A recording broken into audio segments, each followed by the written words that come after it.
बहुत बिरले लोग हैं जिनको धर्म समझ में आता है, जो अपनी आत्मा का कल्याण करना चाहते हैं। वह पहले से ही शांति से बैठ जाते हैं। उन्हें कोई मतलब नहीं होता कि कौन रिश्तेदार पंडाल में बैठा है, कौन हमारी सहेली का सहेला बैठा है, कोई मतलब नहीं होता। उनका तो लक्ष्य होता है कि जितना मिल जाए उतना ग्रहण कर लें। अभी एक बहन जी कह रही थी कि बरसों से सागर प्यासा था और सागर में अब सागर मिल गया है तो महासागर बन जाएगा, वो कह रही थी। मगर मुझे नहीं लगता कि ये महासागर बनेगा, कहीं चकरा घाट का तालाब बन करके न रह जाए। क्योंकि बहुत बिरले लोग हैं जो इस पानी को पी करके अपनी प्यास बुझाते हैं। अगर वाकई में प्यास थी तुम्हारे अंदर कि हमें सुधा सागर जी महाराज का चातुर्मास चाहिए और हमें उनसे कुछ प्राप्त करना चाहिए, तो तुम दुनिया के संसार के सारे कार्यों से भयभीत होकर धर्म के कार्यों में अपना समय व्यतीत करते। अब प्रवचन का स्टीयरिंग घूम गया, क्योंकि सागर में घटियां बहुत हैं। एक्सीलेटर घुमाते घुमाते हाथ में दर्द हो जाता है, घटियों में घुसना पड़ता है। अभी हम घटियों में घुस गए, अभी आ जाएंगे हम हाईवे रोड पर थोड़ी देर से, मगर इनको थोड़ी चाबी तो भर दे। और वही जो बिरला होता है उस प्यास को बुझाने के लिए तड़पता है कि हे भगवान, मुझे एक बार ये ज्ञान गंगा रूपी जल मेरी अंतर आत्मा की प्यास बुझा दे, जो अनादि काल से मैं 84 लाख योनियों में भटकता हुआ, पंचदियों के विषयों में लिप्त होता हुआ अपने जीवन का जन्म मरण करता चला आ रहा था। बहुत मुश्किल से हमें चतुर्मास तो बहुत होते होंगे, हो रहे होंगे, मगर जो ये चतुर्मास है ये आपको कुछ दे करके जाएगा, आपके जीवन में कुछ एक ऐसी यादें बना करके जाएगा कि तुम आने वाली पीढ़ी को कई बार इस चतुर्मास के संस्मरण, इस चतुर्मास की बातें अपने आने वाली पीढ़ी को तुम संबोधन के कार्य में कार्यकारी होंगी। चतुर्मास बहुत होते हो रहे हैं होंगे, मगर बहुत बिरले आदमी होते हैं जो चतुर्मास का फायदा अपने जीवन में उठा लेते हैं। बहुत बिरले होते हैं बंधुओं। तो वह भरत क्षेत्र और ऐरावत क्षेत्र को छोड़कर 5 भरत 5 ऐरावत क्षेत्र 160 नगरियां जो विदेह क्षेत्र की हुआ करती हैं, उन विदेह क्षेत्र के अंदर आज भी 6 महीने 8 समय में 608 मुनिराज छपक श्रेणी चढ़कर के मोक्ष को प्राप्त कर लेते हैं। और जब यहां पर उस सर्पणी काल का चतुर्थ काल आएगा और पंचम काल का जब 1000 वर्ष शेष बचेंगे, तब 14 कुलकर होंगे। अंतिम कुलकर के पुत्र महापद्म नाम के होंगे जो तीर्थंकर होंगे। मगर अभी वो नरकों में अनेक प्रकार की वेदनाओं को सहन कर रहे हैं। अभी उन्हें 81,500 वर्ष यानी 81,400 कुछ वर्ष अभी नरकों की वेदना का सहन करना पड़ेगा। क्यों करना पड़ेगा? नरक से तीर्थंकर बनेंगे? हाँ बनेंगे। क्यों करना पड़ेगा? क्योंकि उन्होंने पूज्य यशोधर मुनिराज के ऊपर सर्प डाला था, मुनि की निंदा की थी, मुनि का अपमान किया था, उनकी उपेक्षा की थी, उनके ऊपर 500 शिकारी कुत्ते छोड़े थे। मुनिराज का अपमान, मुनिराज की निंदा करने वाला व्यक्ति नियम से दुर्गति जाता है। कोई भी रहा है, राजा महाराजा क्यों ना हो, सेठ साहूकार क्यों ना हो, कोई भी दुनिया के अंदर प्राणी है वह दुर्गति का पात्र होगा। तीर्थंकर प्रकृति का वंद करने के बाद भी नरक चला गया राजा श्रेणिक, कोई नहीं बचा पाया बंधुओं। साक्षात भगवान महावीर स्वामी के समो शरण में उनकी धर्म पत्नी चेलना रानी राजा स्वैनिक को ले गई, और राजा स्वैनिक भगवान महावीर स्वामी के मौसा जी थे। अपने सगे मौसा को भी महावीर स्वामी नहीं बचा पाए बंधुओं, क्योंकि तुमने पाप ही एक ऐसा कर लिया है, वो दुनिया की कोई ताकत अनंतानंद सिद्ध परमेष्ठी भी नीचे उतर जाएं और वो चाहें कि हम इसे अपने भक्त को बचा लें तो भी नहीं बचा सकते बंधु। महावीर स्वामी केवल ज्ञानी थे, केवल ज्ञान प्राप्त कर लिया था।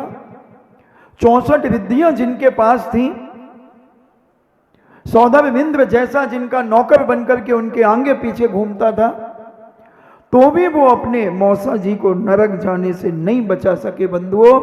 सावधान, होशियार, खबरदार, अगर अपनी जिंदगी की दुर्गति से बचना है तो करो आज किसी के बहकावे में आकर किसी साधु संत की निंदा मत करना, उनकी बुराइयां मत करना, नहीं तो साक्षात भगवान महावीर स्वामी भी उसे नहीं बचा पाएंगे बंधुओं, नहीं बचा पाएंगे। ये कर्म बहुत खतरनाक है। मैंने कहा था पारसनाथ जैसे पिटे हैं बंधुओं, पिटे हैं, 7 दिन तक बिजौलिया में पिटे हैं।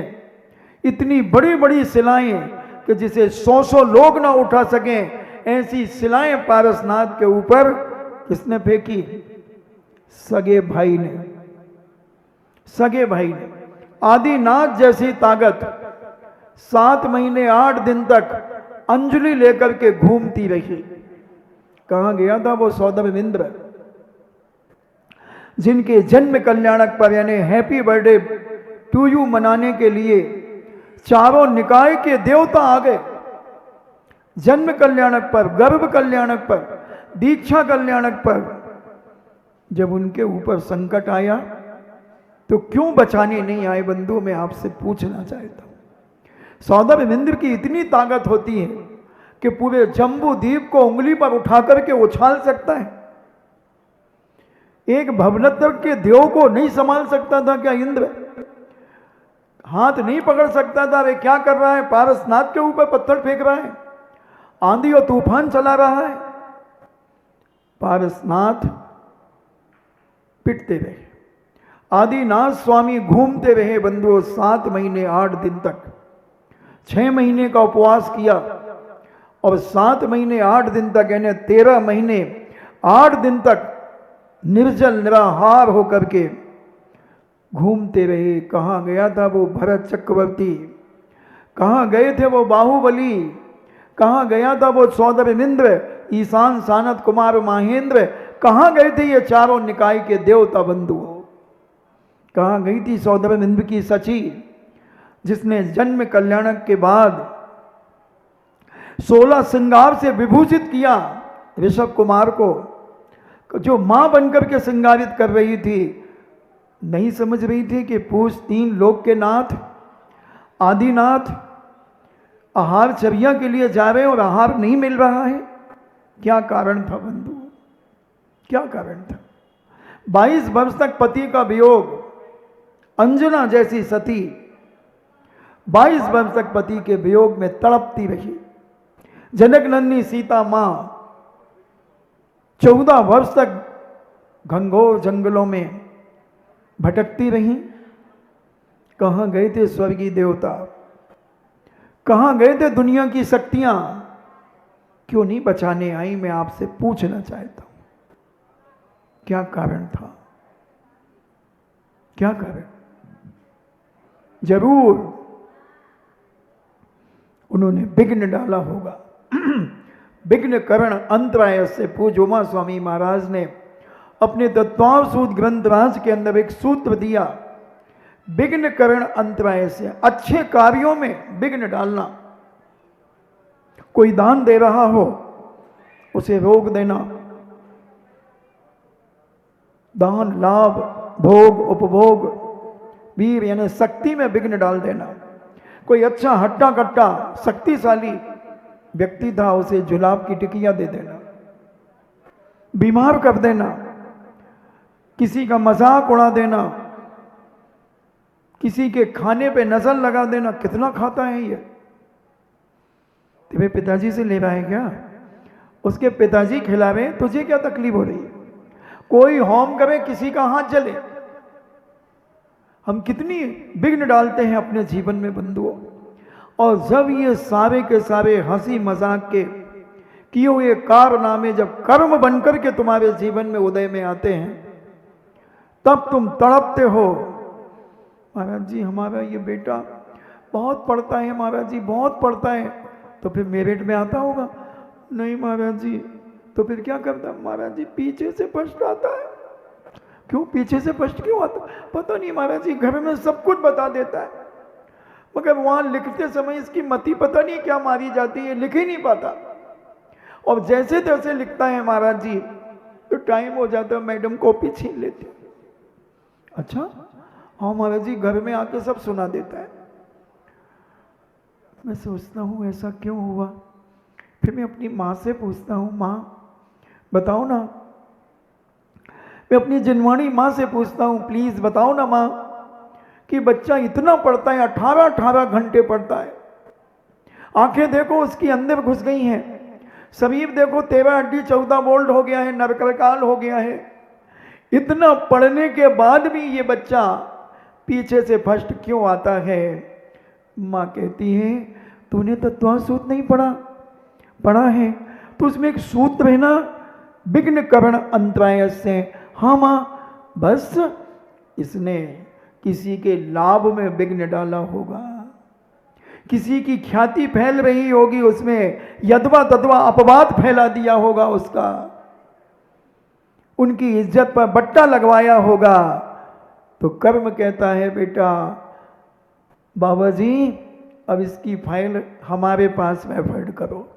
अब तुम साधु संतों से नहीं सुधरेगा ये। इसकी जब कोई मजिस्ट्रेट कोर्ट में जब कोई मुलजिम नहीं कबूलता तो उसके किसके हैंडओवर किया जाता है? पुलिस वालों के। फिर पुलिस वाले रिमांड पर लेकर के जो चमड़ी उधेड़ते हैं, और चमड़ी उधड़ने के बाद जब कोर्ट में पेश करते हैं, तब मजिस्ट्रेट पूछते हैं, क्यों तुमने उसके ऊपर लांछन लगाया था? हाँ लगाया था। हाँ, क्योंकि अब तो जैसे ही बादल पड़े, क्योंकि कमर में भी डंडे पड़े थे, पैर में भी पड़े थे, सब जगह पड़े थे। तो ये तो टेलर है, पुलिस वालों की मार का तो टेलर है। और जब कर्म की मार पड़ती है बंधुओं, दुनिया की कोई ताकत तुम्हें बचा नहीं सकती। पुलिस की मार से तो बचा दिया जाएगा, सुविधा शुल्क देकर के, अटैची देकर के, जैक चेक लगा करके बचा लिया जाएगा, बच जाओगे, अग्रिम जमानत करा के बच जाओगे। मगर कर्म की अदालत एक ऐसा कंप्यूटर है बंधुओं कि दुनिया के सारे कंप्यूटर फेल हो सकते हैं, मगर ये कर्म का हिसाब पाई पाई का, चाहे भाई भाई क्यों ना हो, ये चमड़ी उधेड़ देता है। नहीं हमने तो उनके कहने से निंदा की थी, नहीं हमने तो, हाँ तो आजा आजा बेटा लाइन में, तू भी आजा, वो तो है ही, तू भी आजा। और मैं कहाँ जाऊंगा मरण करके? बताओ मैं मर के कहाँ जाऊंगा? बताओ, सागर में पैदा होऊंगा? हट, क्योंकि मनुष्य से मनुष्य तो मिथ्या दृष्टि होता है, मैं तो सम्यक दृष्टि हूं, पंचम गुण स्थान को प्राप्त हूं। मैं नियम से कहां जाऊंगा? स्वर्ग जाऊंगा, और स्वर्ग में अपना अवधि ज्ञान लगाऊंगा, और उन पापियों की मैं चोटी पकड़ करके नचाऊंगा। मैं नचाऊंगा। कर्म तो उन्हें सताएगा ही सताएगा, मैं भी एक झटका देने तो आ ही जाऊंगा। राजा सैनिक जैसी ताकत, और जिसके बहनोता, बहन का बेटा बहनोता कहलाता, यही कहलाता। मैं रिश्तेदारी लगा के जानता नहीं हूं। अच्छा, बहन तुम्हारे खूब हुई है रिश्तेदार, सो तुम्हें ज्यादा याद है। सो बहनोता को भी नहीं बहनोता नहीं बचा पाया अपने मौसा जी को, अपनी मौसी के पति को नहीं बचा पाया। मुझे बड़ा आश्चर्य होता है कि तीर्थंकर प्रकृति का बंध, तीर्थंकर बनने के बाद, केवल ज्ञान प्राप्त करने के बाद भी 64 विधियां जिनके चरणों में यत तत्व विचरण कर रही हो, ऐसी शक्ति भी नरक जाने से नहीं बचा पाई। तीर्थंकर जैसे आदिनाथ 7 महीने 8 दिन तक घूमते रहे, सागर भी आए होंगे। सागर वाले भी 3 अंजलि गन्ने का रस नहीं दे पाए। उदयपुर भी गए होंगे, खांदू कॉलोनी भी गए होंगे, बाहुबली कॉलोनी भी गए होंगे, बर्नी कॉलोनी भी गए होंगे, कटरा भी गए होंगे, सब जगह गए होंगे, मगर 3 अंजलि गन्ने का रस नहीं दे पाए। क्योंकि पूरा भारत उन्होंने नापा। लगभग 150 मीटर का एक कदम होता था आदिनाथ स्वामी का। यहां एक कदम है तो दूसरा पंडाल के बाहर, क्षण मात्र में। और उनके पास तो विधियां थी, 63 विधियां प्राप्त थी। पूरे भारत को घूमा, मगर 3 अंजलि गन्ने का रस नहीं मिला। बंधुओं, क्या कारण था? विचार कर लेना, समझ लेना। हम हंसते हंसते दूसरों की हाँ में हाँ बहुत जल्दी मिला देते हैं। हमें कुछ मालूम भी नहीं है, कुछ ज्ञान भी नहीं है, और उसने कहा हाँ हाँ हाँ हाँ हाँ हाँ तो कहना ही है, क्योंकि हमारी डिक्शनरी में ना शब्द तो है ही नहीं। जैसे नेपोलियन की डायरी में ना शब्द नहीं था, ऐसे ही हमारी भी डिक्शनरी में ना का शब्द नहीं है। और हमें ज्ञान नहीं है, जानकारी नहीं है, फिर भी हाँ में हम मिलाए जाए। लगे रहो मुन्ना भाई, लगी रहो मुन्नी भाई।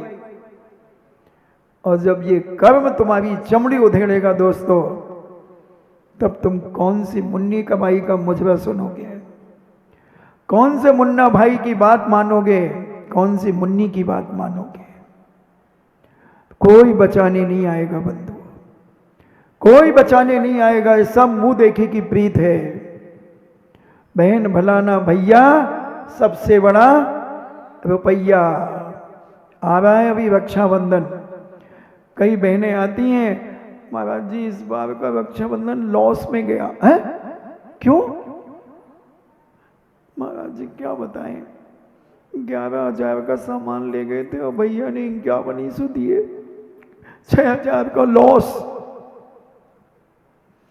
तो मैंने कहा तुम राखी बांधने गई थी कि बिजनेस करने गई थी? महाराज जी साल में 1-2 बार ही तो मिलते हैं, तो जेब काट ले उसके भाई का। जब इन्हें बिजनेस बना दिया।